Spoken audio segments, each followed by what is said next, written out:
Well, I'll give Coach Mendenhall and the Virginia football team credit. They got after us, and it's my responsibility. Came out in the first half. I thought offensively we went on the 4th and 1, and we had a little errant throw there on the 4th and 1. We felt good about the call, and then we have a 3rd and 1. If we bend it back behind where it's supposed to be run, it's a first down. We stay on the field offensively. Had a drop on 3rd and 8. It was a critical play for us in the first half. Defensively, we hung in there. It's a 14-0 game. You go to the second half and get a stop defensively.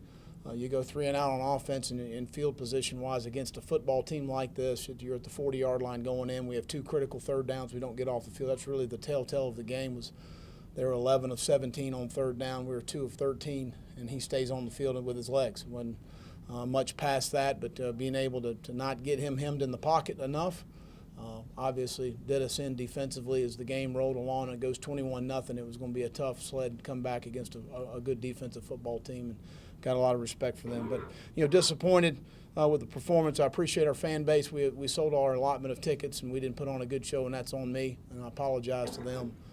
But I really appreciate the showing, and the Belk Bowl people have been outstanding here in our week in Charlotte. I wish we had played better, and that's on me. But, Rico had a groin. He's going to be fine. JC had a shoulder. He's going to be fine. Stephen Montag had an infected tooth that we tried to numb before the game, and it's just been an issue for him. So past that, we should be fine. I'll open up for any questions. Raise your hand. I'll point you. Let us know who you are. Who you're with. First question, first round. Well, what was their defense doing that made it so difficult to operate on that? Well, we moved the ball in the first half. I mean, we've had a lot of success in the run game and some things. We threw the ball well at times. We had some drops, which were disappointing.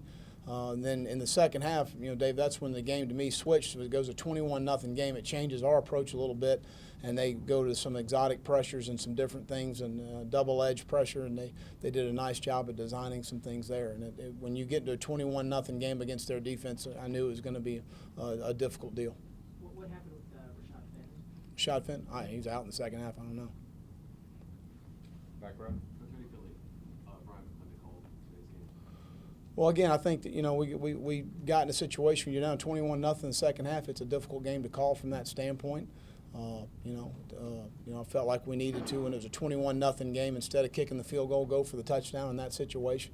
To be aggressive in those downs to try and score. It's still a 3-score game at an 18-point game with a field goal.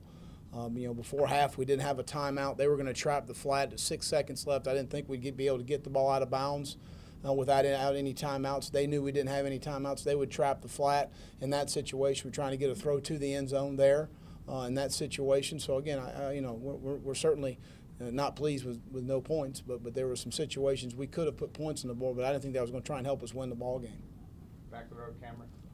Well, just assess Jake's performance tonight. Well, again, I had some drops early in the game, was inaccurate on some couple things. We got to go back and look at it and get back on track, and he's played well for us in the second half of the season, and we got to continue to move forward. To our left, Coach. Yeah, Coach, can you just speak to the challenges Zacchaeus, number 4, for them presented for your defense? Well, he's a good football player. They move him around. They do a really nice job of presenting him in some different spots, whether it be in the backfield or at receiver.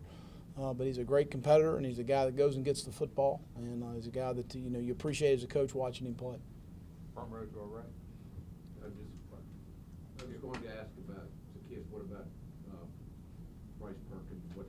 Well, I mean, again, he should be the MVP. I don't know who he is, but if it's not him, I'd be shocked. He kept put drives alive on 3rd down. I could remember right off the top of my head 6 right now where his legs are the difference in the game, and we knew that coming in. We got to be disciplined on our rush up front. We missed him a couple times. We had guys in position at times. We had guys run past the quarterback, which you can't do when you play a team like this. And that was something we talked to our front about, for the last 2 weeks, of not rushing past the quarterback. When you rush past him, we're playing with 9, we're playing with 10. And we got to condense the pocket and make him play quarterback, and we didn't do that well enough. Right in front of you. You guys had to throw Hank in there. What did you kind of see going on? There weren't any issues. I thought he did a nice job. Overall offensive line, We need to go back and look at it. I mean, again, when you get in a 21-0 game and they start dialing up a lot of exotic plays, it becomes a different ball game. They know it's a throw game. They're coming after the quarterback with some different looks. So again, I'm not going to put that on the offensive line. It's a circumstance of the game as well. Second row. Did you think your team was mentally ready to play today? Yeah, I did. I felt like we were ready to go. It's a 14-0 game at halftime. We moved the ball offensively in the first half. I never, I never felt that way at all. The game swung to me, Josh, in the third quarter on the 3-and-out on offense. The ball's at the 40-yard line going in, and we got two critical situations on third down to make stops, and we don't make stops. And when it becomes a 21-0 game, it was going to be tough sledding from there. Front row. Will, how do you feel about the progress overall through 3 seasons now? Well, I think, again, we had obviously some setbacks injury-wise. Again, I counted 6 true freshmen on the field for us today at multiple times defensively. We've recruited well. We've got a lot of good players coming back. We had a really good signing class in December. We're going to add about 13 of those guys to our roster in January. So are we better from day one? It's night and day. It's 100% better. And the future's extremely bright. And, this is a disappointing day. Corner of the room. Cameron. How will you remember this senior class who obviously went through a lot? Sure. Coming in your first year? These guys go through a coaching change is more difficult than you think from a standpoint of position coach, coordinator, head coach, support staff. There's a lot of changes involved in that, and that's always difficult. And I told the guys, the ones that stayed, we'd get this thing going in the right direction, and we're heading in the right direction right now. Joe right against the wall. Coach, just sort of wondering what your message is to your guys. You mentioned the third down, but also the time of possession as that sort of recruit. What your message is to the guys that sort of keep their heads in the game? Our guys kept fighting and playing. You hold them to a field goal down off a turnover. We get a turnover, then we throw a pick and a long return down the sideline. Our defense goes back down and respond. We've responded all year. It hadn't always been the outcome that we want, but from a response standpoint, a resiliency standpoint, our guys have done that. Second round. Coach, in the third quarter, you guys drive down inside the red zone, Virginia's red zone for the first time all game. You guys lose out on a fourth down throw. How tough was that momentum-wise just to kind of get that energy back after that? Well, again, I didn't feel like a field goal helped us in that situation. It was still at 18 points. It's a three touchdown game. So in that situation, we needed to get a touchdown, and we told Brian going in we had 4 downs in that situation. So yeah, it's always deflating whether you leave the red zone with a field goal or no points. It's deflating. Third row. Whoever college football coach talking about a bowl win, giving momentum to the offseason. How do you try to prevent this from, giving momentum? We're going to be fine. We're going to have a great off-season program. We're looking forward to getting back on campus and getting back to work.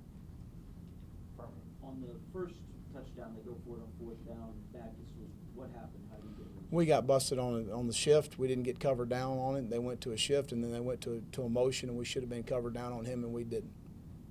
To your right against the wall, Coach. Yeah, just to be clear, was it coach's decision or injury on Rashad? Who's that? Rashad Rashad's decision. Rashad's decision. Yeah. And also, when you look out there as a head coach and see 6 guys, 2 freshmen on defense, is that a challenge? Is it frustrating? How do you feel that in that moment? Well, it creates some issues from a standpoint of covering down on the goal line and things that that Heath just asked about. There's some things that you go through, some of the growing pains that we've had to go through in the latter part of the season. It is extremely frustrating. But you know what? These guys will fight their ass off. We've recruited the right guys, and they're talented guys, and they're going to fight their ass off. And that's what's really bright about the future. None of them going to lay down. I can tell you that. Corner of the room, Cameron. Will, aside from thanking the seniors after the game, what was the message that you delivered to the players? What's that? I'm sorry. Aside from thanking the seniors after the game, what was the message you delivered to your team after this game? Just get ready to work when we come back. Enjoy your downtime, obviously, and get ready to work when we come back. Third row. Are you concerned at all with drop passes after today's game? No. Front row. Just to be totally clear, Rashad Fenton took himself out of the game? I said I've covered it already. He refused to go back in? I've covered it already. Go to the next question. Any other questions? Have front row. Just overall, did it limit what you could do when your personnel was so short that you were playing Spencer and AJ kind of right at the end? No, we were fine. We were fine. Any other questions? Coach, obviously a tough day. New signing class and tough schedule next year. How do you use this to motivate you going forward? We'll be fine. Our guys will be ready to work in January. Okay, thank you, Coach. All right, thanks.